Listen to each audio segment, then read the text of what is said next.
Saved from scrap.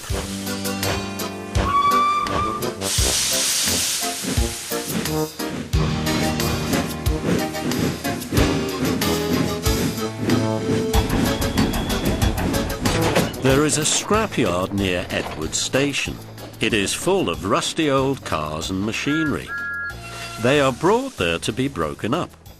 The pieces are loaded into trucks and Edward pulls them to the steelworks, where they are melted down and used again. One day, Edward saw a traction engine in the yard. "Hello," he said. "You're not broken and rusty. What are you doing there?" "I'm Trevor," said the traction engine sadly.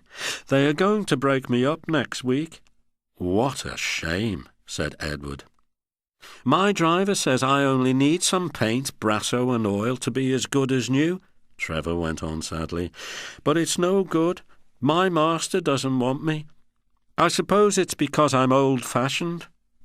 Edward snorted indignantly.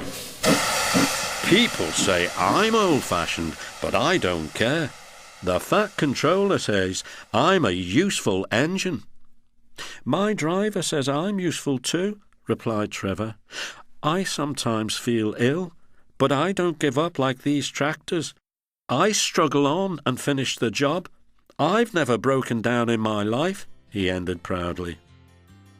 "What work did you do?" asked Edward kindly.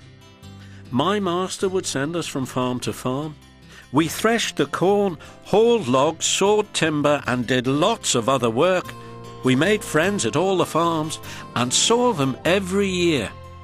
The children loved to see us come. They followed us in crowds and watched us all day long. My driver would sometimes give them rides." Trevor shut his eyes, remembering.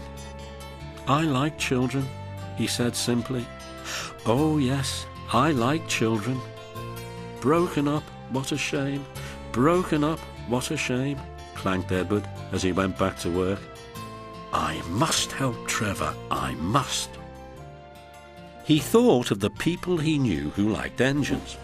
Edward had lots of friends, but strangely, none of them had room for a traction engine at home.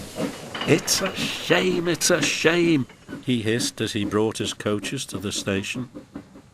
Then, "Peep, peep," he whistled. "Why didn't I think of him before?" Waiting there on the platform was the very person. "Morning, Charlie. Morning, Sid.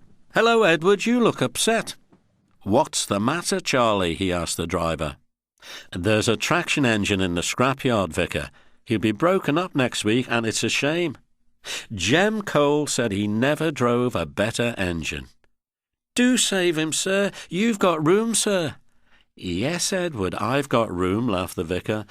"But I don't need a traction engine."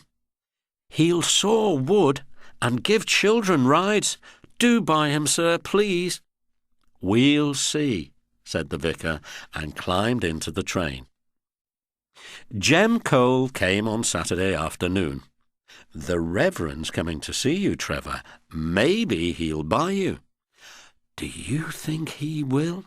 asked Trevor hopefully. "He will when I've lit your fire and cleaned you up," said Jem. When the vicar and his two boys arrived in the evening, Trevor was blowing off steam. He hadn't felt so happy for months. "Watch this, Reverends," called Jim, and Trevor chuffered happily about the yard. "Oh, Daddy, do buy him," pleaded the boys, jumping up and down in their excitement. "Now I'll try," and the vicar climbed up beside Jem. "Show your paces, Trevor," he said, and drove him about the yard. Then he went into the office and came out smiling. "I've got him cheap, Jem. Cheap." "Do you hear that, Trevor?" cried Jem. "The Reverend saved you, and you live at the vicarage now." "Peep, peep," whistled Trevor happily. "Will you drive him home for me, Jem, and take these scallywags with you? They won't want to come in the car when there's a traction engine to ride on." Trevor's home in the vicarage orchard is close to the railway, and he sees Edward every day. His paint is spotless, and his brass shines like gold. He saws firewood in winter, and Jem sometimes borrows him when a tractor fails. Trevor likes doing his old jobs, but his happiest day is the church fete.